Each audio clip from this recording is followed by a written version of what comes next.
Most people picture train journeys as steel tracks and plumes of steam, but behind every mile, a fireman faced a brutal reality: 10 tons of coal, 20,000 pounds, moved by hand, shovel after shovel, to keep the engine alive.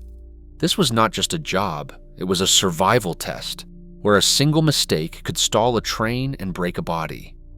How could anyone endure this relentless marathon? And what did it really take to feed a locomotive's endless hunger? Inside the cab of a steam locomotive, power sits on the left. That is where the fireman works, standing, never sitting. Even as the train barrels through night or heat, the engineer rides on the right, hand on the throttle, eyes on the track. But every ounce of movement, every mile covered, starts with the fireman and a shovel. The job is relentless and exacting. Coal waits in the tender piled high just behind the cab, black and jagged. The only path forward is through the firebox door, a small steel-rimmed opening that roars with heat and light. The fireman's tool is simple, a long-handled shovel, worn smooth by calloused hands. Some cabs keep a rake nearby, used to break up clinkers or level the burning bed. Each tool has a purpose, and every movement is deliberate. The fireman stands with feet set wide for balance. The cab lurches and sways, but the rhythm must stay steady. Left hand on the shovel's neck, right hand near the end of the handle, he scoops a load of coal, 6, maybe 10 pounds at a time. The swing is practiced: pull from the tender, pivot, drive the coal through the firebox door. It is not just a toss. The coal must land in the right spot. Too much in one place and the fire chokes. Too little and the steam drops. The best firemen learn to paint the fire, spreading coal in layers, building hot zones for climbing hills, and even beds for cruising. Each shovelful is a calculation, a test of muscle and memory. Coal in the tender is not always easy to reach. As the pile shrinks, the fireman leans further, sometimes climbing onto the tender to push coal forward. On some engines, a second man, the coal pusher, helps keep the supply within reach. But on many runs, it is just one man, one shovel, and a mountain of fuel to move. The fireman's workspace is cramped, noisy, and hot. The firebox can reach temperatures near 3,000 degrees. The cab itself often climbs past 150. Sweat pours, coal dust clings to skin and lungs, and still the work continues, shovel after shovel, hour after hour, every motion feeding the heart of the locomotive. There is no automation here, no mechanical stoker on most runs. The fireman's tools are as basic as the job is brutal. But in those hands, the shovel becomes an instrument of control, a lever that determines whether the engine surges ahead or stalls in silence. Every journey, every record set, begins here, with a man, a shovel, and the fire that drives the machine. Coal consumption on the great transcontinental routes was measured by the ton, not the shovelful. A run from Chicago to Los Angeles could stretch more than 2,000 miles, while New York to San Francisco meant crossing nearly the entire continent. On these journeys, the appetite of a steam locomotive was relentless. The rate at which coal vanished depended on the terrain and the weight of the train, but the numbers were staggering. On flat prairie, a locomotive might burn through 60 to 80 pounds of coal for every mile. But when the rails tilted upward into the Rockies, the Sierra Nevada, or the Alleghenies, the demand spiked.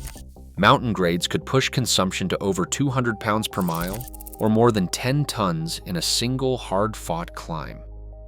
Helper locomotives were sometimes added for the steepest sections, each one needing its own fireman feeding the firebox without pause. There was no room for error or delay. If the fire lagged, the steam would drop, and the train could stall on the grade. On some of the most challenging runs, a single fireman might be responsible for moving 10 tons of coal in one shift, 20,000 pounds, one shovelful at a time. That meant keeping up a rhythm of 6, 8, even 10 scoops a minute for hours, especially during mountain crossings. Each scoop carried 6 to 10 pounds of coal, and the work never truly stopped until the summit was behind them. Coal tenders on big engines held up to 25 tons, but the supply quickly dwindled under a heavy load. Some locomotives introduced mechanical stokers in the 1920s, using steam-powered augers to feed the firebox. But on most routes, especially before World War II, it was still up to the fireman. Even with a stoker, a fireman had to monitor, adjust, and sometimes hand-fire the corners and edges where the machines could not reach. Every route had its own rhythm, every grade its own challenge. The steepest climbs on the Santa Fe, the endless grades of the Union Pacific, the snowbound passes of the Western Pacific, all demanded continuous, skilled firing. Burning coal at this scale was more than brute strength. It was a test of endurance and judgment, driven by the needs of the machine and the shape of the land. The fireman's skill was the only thing standing between a moving train and a dead stop on the mountainside. Each journey was a contest against distance, gravity, and the insatiable hunger of the locomotive itself. Inside the cab, the act of firing is more than brute effort. Each shovelful lands with intention, shaping the firebox like an artist working on a canvas. The fireman doesn't just fling coal into the flames, he builds a living, breathing engine of heat. Manuals from the era describe a pattern. Start with a layer near the back, bank the edges, then fill the center with careful, measured scoops. The coal forms zones, hot spots near the front for bursts of power, even beds across the grate for steady cruising. A well-laid fire means the draft pulls evenly, burning every bit of coal to its fullest. Too much in one corner and raw fuel smothers the flames, starving the boiler. Too little and cold spots sap energy, dropping pressure when it is needed most. The rhythm of the job is relentless. On a mountain grade, the fireman might lay down a round of scoops every minute, working in a circle to keep the heat balanced. Each pass is a test of memory and muscle. He knows by feel where the next load belongs, adjusting for the grade and the train's speed.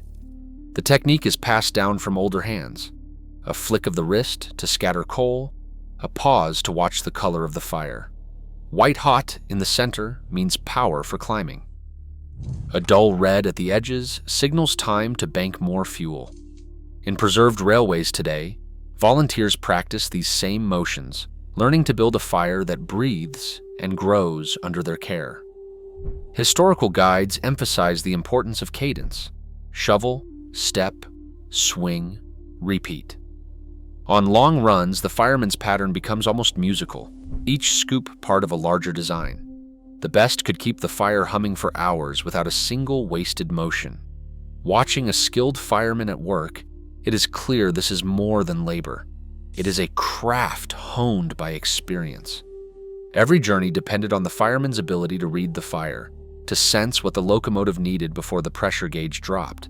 In that narrow cab, surrounded by noise and heat, the fireman's art kept the train rolling mile after mile, one shovelful at a time. Inside the cab, the world narrows to heat, noise, and motion.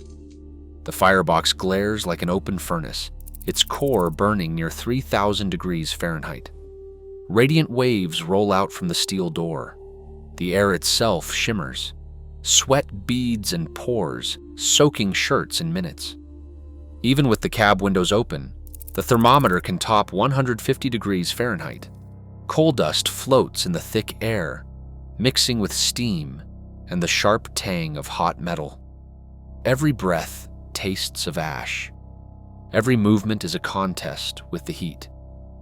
12-hour shifts are standard, but there is no clock on the firebox. The only measure is how long the pressure holds, how steady the train climbs. On straight runs across the plains, a fireman might catch a few moments to lean back, but on mountain grades, there is no pause. The shovel swings over and over as the locomotive claws its way up the incline. Each scoop lands with a dull roar, feeding the inferno just enough to keep the steam gauge in the safe zone. Railroads learned early that no one could do this forever. Relay crews became the norm on transcontinental lines, swapping out firemen every 100 miles or so. Fresh arms and lungs took over, each man stepping into the heat without complaint.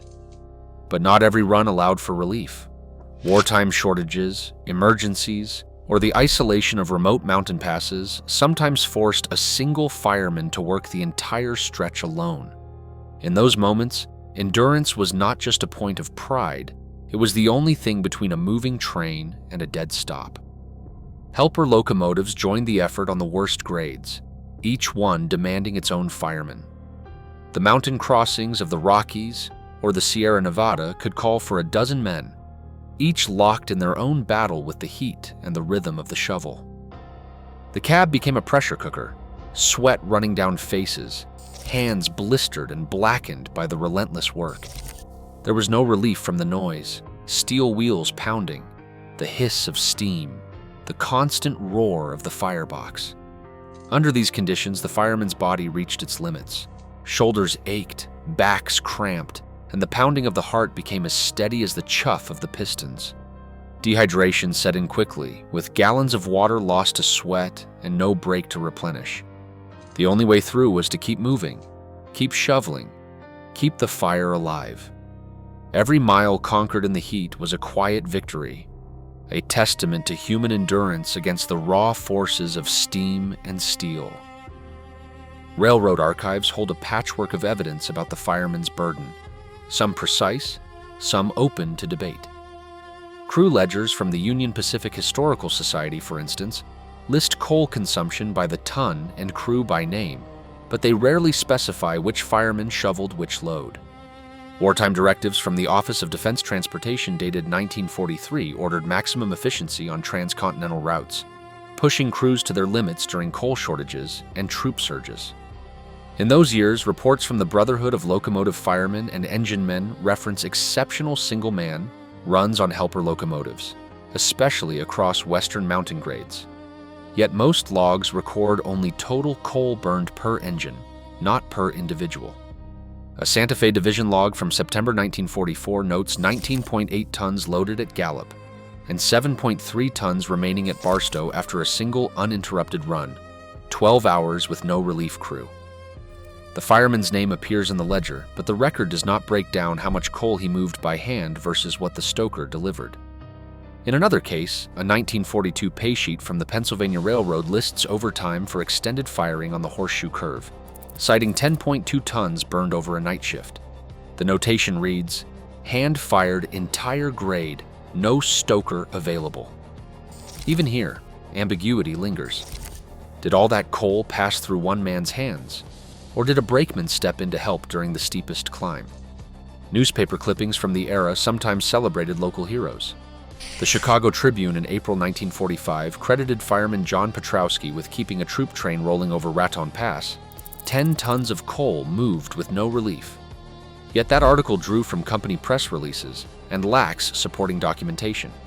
Union records, stored in the National Archives, confirm that firemen regularly handled 6 to 8 tons per shift on heavy grades, with the rare marathon run exceeding that total under emergency conditions.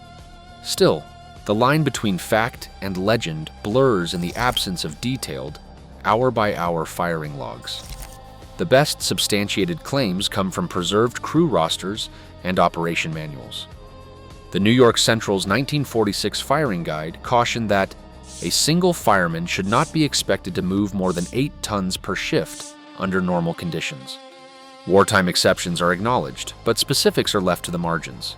The evidence is strongest where the need was greatest, in mountain grades, during wartime shortages, and when mechanical failures forced improvisation. In those moments, the records hint at extraordinary feats, but rarely offer unassailable proof. What emerges from the ledgers, directives, and faded newsprint is a mosaic of hard numbers and human stories, layered with both pride and uncertainty. The 10-ton claim stands as a symbol, possible perhaps, but documented only in fragments, never in full. The cost of feeding a steam locomotive's fire went far beyond sweat and muscle. Decades of shoveling left their mark on the men who did the work. Medical records from the Brotherhood of Locomotive Firemen and Engine Men show higher rates of chronic back pain, joint damage, and lung disease among firemen than almost any other railroad craft. Shoulders grew broad and knotted, Spines curved from years of bending and twisting, and hands became thick with callus. The constant exposure to coal dust, mixed with the heat and vibration, wore down bodies long before retirement age. Pension files from the 1940s and early 1950s list heart attacks, heat exhaustion, and respiratory failure as common causes for early departures from the job. Life expectancy for career firemen trailed that of engineers and conductors, sometimes by a decade or more. Even so, the pride in the craft never faded. Oral histories collected in the late 1950s capture a sense of loss as the era closed. Veterans spoke of the bond between fireman and engineer, the unspoken language of a cab crew that had faced down mountains, blizzards, and endless nights together. For many, firing was more than a job. It was a test of character, a way to prove yourself against the hardest work the railroad could offer. Skills were passed from father to son, with lessons learned in the roar of the firebox and the sway of the cab. A good fireman made an engineer's job easier, the whole train running smoother. Reputation mattered, and stories of legendary runs, 10 tons in a single shift, a mountain grade conquered without a pause, echoed through roundhouses and union halls. But the world changed. After World War II, railroads began to replace steam with diesel-electric locomotives. By the mid-1950s, the transition was nearly complete. Diesels needed no fireman, no mountain of coal, no human endurance to keep them moving. The last steam runs in the United States ended around 1957, closing a chapter that had shaped generations. Some firemen found work as engineers on the new machines, but many left the rails altogether, their skills suddenly obsolete. Preserved steam locomotives still run today on museum lines and special excursions. Volunteers train for months to master the old techniques, learning to paint the fire and feel the heartbeat of the engine. Yet these demonstrations serve as reminders, not replacements. The physical demands that once defined the job, 10 tons of coal, 1 trip, 1 man, belong to another age. What remains is respect for the craft, the sacrifice, and the men who once fed the fire that moved a nation. Steam has vanished, but the human cost behind progress endures. As automation redefines labor, the story of the fireman reminds us machines can replace muscle, but not resilience or pride. In every leap forward, someone shoulders the weight. The next time you see technology move effortlessly, remember, someone once moved mountains, one shovelful at a time. Thanks for watching, and share your thoughts below.